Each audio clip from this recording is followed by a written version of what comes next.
Hadicha yolg'iz boshi bilan ikki o'g'ilni boshqalardan kam qilmay o'stirdi. Katta o'g'li Ikromjon dadasi o'tganda 7 yosh, kichik Akramjon esa 3 yoshda edi.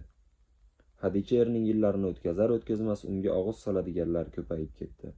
Mahallada nomi chiqqan chevar, odob axloqli, buning ustiga 28 yoshda ham hali turmush qurmagan qizlardek gurkiragan juvon edi. Ayoli vafot etgan, ajrashgan, befarzand erkaklar unga uylanish uchun xo'p harakat qildilar. Ammo Hadicha hammasini rad etdi. 70 yoshli falaj bo'lib qolgan, bir tomoni ishlamay qolgan qaynonasini tashlab ketmadi. Uzoq yillar marhum erining chirog'ini yoqib, bir umr eriga sodiq qoldi. Ikromjon yoshi kichik bo'lsa-da, katta odamlardek fikrlaydigan, ko'z qarashlarida doimiy muhranib qolgandi. Maktabda o'qib yurgan davrlaridayoq mahalladagi usta odamga shogird tushib, darsdan bo'sh paytlari pul ishlashga tushib ketdi. Bu pullar bemor onasining dori-darmonlariga asqotar, onasi kiyim tikib topgan pullariga tirikchilik qilishardi. Hadicha hargiz tayyorlasa ham Ikromjon institutda o'qishni istamadi. Buning o'rniga ukasiga otadek qattiq turib, o'qishi uchun harakat qildi. Akramjon 11-sinfda o'qib yurgan paytlarida akasi kechasi vokzallarda yuk tushirib pul ishlar, ukasining repetitor pulini to'lab berardi. Akramjon erka bo'lib o'sgan bo'lsa ham akasidan qo'rqar, uning gapi bilan kimyo, biologiyani qattiq o'qib o'rgandi. O'g'lim, xudo xohlasa katta doktor bo'lasan. Keyin bizni o'zing davolaysan. Usting toza, oq xalatda yurasan, bemorlarga shifo berasan, hayotlarini asrab qolasan. Shunda hamma seni duo qiladi. Hadicha kampirning kichik o'g'li zo'r doktor. Otasiga, onasiga rahmat deyshadi. Bolam, o'sha kunlarga yetib borarmikanman? Ona shirin orzularga berilarkan, ko'zlari jiqqa yoshga to'ldi.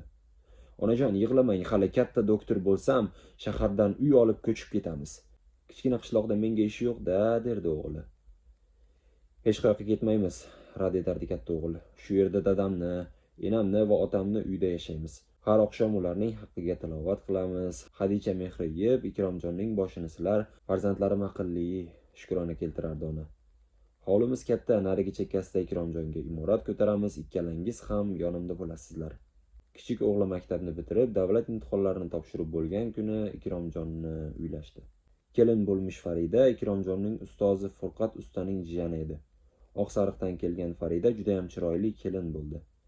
Sepli kelin bo'lgandan epli kelin bo'l deyishgan. Kelinning ota-onasi juda zamonaviy sep qilisha olmagan bo'lsa ham, har holda el qatori kam ko'stini qilib berdilar. Farida tabiatdan ijodkor qiz ekan. Kelin bo'lib keldi-yu, xonadonga yanada fayz kirdi. Eski tuski buyumlardan yana bir yangi buyumni yasab qo'yar, buning uchun qaynonasidan ko'p olqish olardi. Masalan, qachonlardir teshilib qolgan 20 litrlik bochkani teshik joyiga jo'mrak qotirib, bostirmaning bir burchagiga osdi, eski pardalarni atrofiga osib, hammomcha paydo qildi. Oyoq ostida u yerda, bu yerda yotgan g'ishtlarni to'plab, kafeldek qilib terib chiqdi. Bu hammom Akromjonga juda yoqib tushdi. Yozning issiq kunlarida bir paqir suv topdi deguncha hammomga yugurardi. Farida, kallangga qoyil, zo'r ish qilibsan. Unga tasanno o'qib ovqatlanib o'tirardi Akromjon. Jinni, odam keliniyosiga ham shunaqa sellab gapiradimi? Qovoq soldi onasi. Onajon, tengdoshmiz-ku, qanday opa deyman? Tengdosh, mengdoshlama menga. Akangni hurmati yuzasidan opa deysan, boshqa senlama. Onajon, qo'ying, Akromjonni xijolat qilmang. Ularni murosaga chaqirdi kelin. Shu tariqa kunlar o'tib, 1-avgust ham yetib keldi. Akromjon Andijon tibbiyot institutiga imtihon test topshirib keldi. Natijalar esa butun oilani qiziqtirar, kuta boshlashdi. 20-avgust kuni ro'para qo'shnilari o'g'illarini uylashdi. Shu kuni tongda Andijonga ketgan Akromjon tushga yaqin xushxabar bilan qaytdi. O'qishga qabul qilinibdi. Hadichaning uyida ham to'y bo'lib ketdi. Uzoqdan kelgan mehmonlar asl to'y qaysi hovlida bo'layotganini ham anglamay qolishdi. Akromjon kelinoyisi bilan shomgacha uyda mehmon kuzatdi, keyin o'rtoqlari bilan birga to'yga chiqishdi. Ozroq ichib olgan yigitlar kuyovjo'ralar bilan ham yana nimalardir ichib, kayflarini oshirishdi-da, qo'shni qishloqlik kelin dugonalar bilan rosa davrani chang etishdi. To'y tugar mahali Akromjon yo'qolib qoldi. Ko'zi qonga to'lib turgan yigitcha akasi vokzalda yuk tushirayotganidan foydalanib, kelinoyisining xobxonasiga bostirib kirdi. Qaynog'asining niyati buzuqligini ko'rgan kelin derazadan o'zini hovliga tashladi, ammo Akromjon epchillik bilan uni tutib oldi-da, ko'tarib uyga olib kirdi. Nega qochasan? Shunday xursand kunimni harom qilmoqchimisan? Bir martaga kamayib qolasanmi? Akramjon, aqlingni yig'h. Butun olamga sharmanda bo'lamiz. Bo'ldi, bas qil. Yordam beringlar, onajon. Baqiraver, birov eshitmaydi. Yigit shunday deb Faridani divanga tashladi, o'zi esa hansiragancha kiyimlarini yecha boshladi. Paytdan foydalangan kelin uning oyoqlari orasiga tovoni bilan tepib tashqariga otildi. Eshikni ochayotganda Akramjon ortidan yetib keldi-da, ko'ylagidan ushlab tortdi. Farida bor kuchi bilan tashqariga otilarkan baqirdi: "Kim bor? Yordam beringlar!" Kiyimlari yirtilgancha ko'chada qolgan kelin garangsib zir yugurardi. Qayoqqa? Qayoqqa qochish kerak? Fursatdan foydalangan Akramjon ortidan yetib keldi, sochidan ushladi. Shu payt o'rtog'ini izlab yurgan Shavkat bu voqeani ustidan chiqdi-yu, tars etib yuziga musht tushirdi. Uning changalidan xalos bo'lgan kelin uyalgandan chorboqqa, makkajo'xorilar ichiga urib qochdi. Hovlida to'polon bo'lib ketdi. Bu paytda to'y tugab, tarqalayotgan mehmonlar shovqinni eshitib shu yoqqa kirishgan. Mushtlashayotgan maykadagi Akramjonni bir tomonga, mushtlari qonga to'lgan Shavkatni esa bir tomonga sudiray boshlashdi. Shavkat onasi tomondan Faridaga qarindosh ekan, hech g'azabini bosolmas, siltanib borib Akramjonga yana musht tushirardi. Hech kim ajrata olmayotganini ko'rgan qo'shnilaridan biri uchastka nozirini chaqirdi. Katta leytenant Qodirov va mahalla posboni kirib kelib janjalni bostirishdi. Ikkalasini ham qo'lini qayrib o'z xonalariga olib ketishdi. Hech narsadan xabarsiz Xadicha kelinning to'ydan keyingi udumlarini o'tkazib ko'chaga chiqdi-yu, voqeadan xabardor bo'ldi. Leytenantning oyog'iga yopishib, o'g'lini kechirishini o'tina boshladi. "Opa, ertalabgacha meni xonamda qoladi. Ertalab boring, hal qilamiz." Gapga unamadi Nozir. "Siz kirib keliningizga qarang. Kelinimga nima qilibdi?" Xadicha chopib uyga kirdi. "Faridaxon!" Kelini javob qilmadi. Yugurib ochiq turgan kelinning xobxonasiga kirdi. Hamma yoq alg'ov-dalg'ov. Kelinning yirtiq ko'ylagi eshik ostida, Akramjonning futbolka va shimlari divan ostida sochilib yotardi. "Voy sho'rim, nima qilib qo'yding o'g'lim? Butun elga sharmanda qilibsan-ku, bolam." Ona boshini changallagancha o'tirib qoldi. Potirlayotgan yuragini tinchlantirish uchun kaftini ko'ksiga bosdi. Shu payt Faridaning "Onajon!" deb chaqirgani eshitilib qoldi. Ovozini qidirib chorbog' tomonga o'tdi.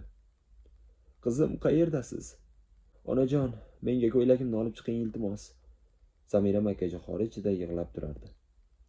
Tongda uchastka noziri xonasiga borish onasiga nasib qilmadi. Azonga yaqin hushidan ayrilayozgan kelinini kasalxonaga olib keldi. Afsuski Faridaning nishonasi nobud bo'ldi.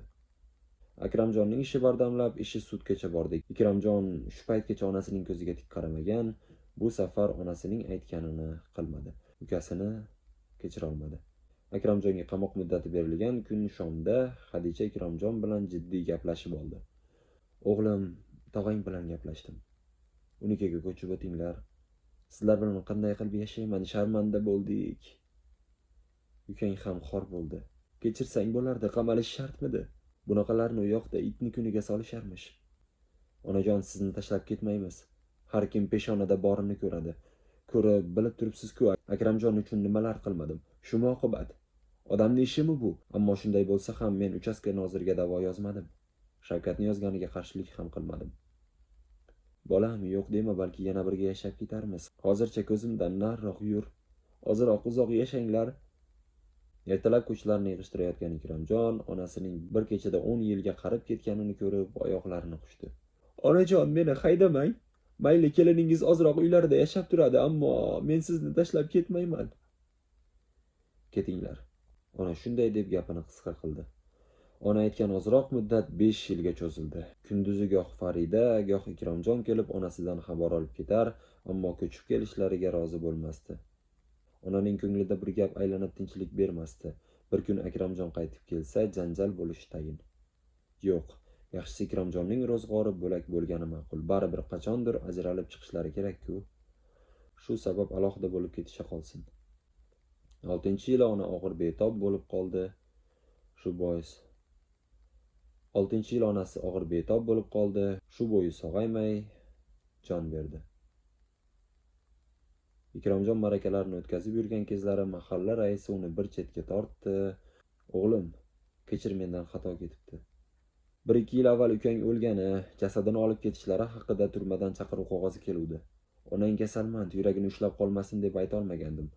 Mavridi kelsa tushuntiraman deb keyin xayolimdan ko'tarilib ketibdi. Surishtirdim, davlat o'zi ko'mibdi ukangni. Eshitishimcha, ular kafansiz, janozasiz ko'misharmish. Itning ishini qiluvdi. It qavmida ketibdi, afsus. Onang bechora uni kelishini rosa kutdi. Baribir bolasi ekanda. Endi shuni xalqqa aytib, is-pis chiqarib qo'yamizmi? Nima deysan? Bu yog'i musulmonchilik.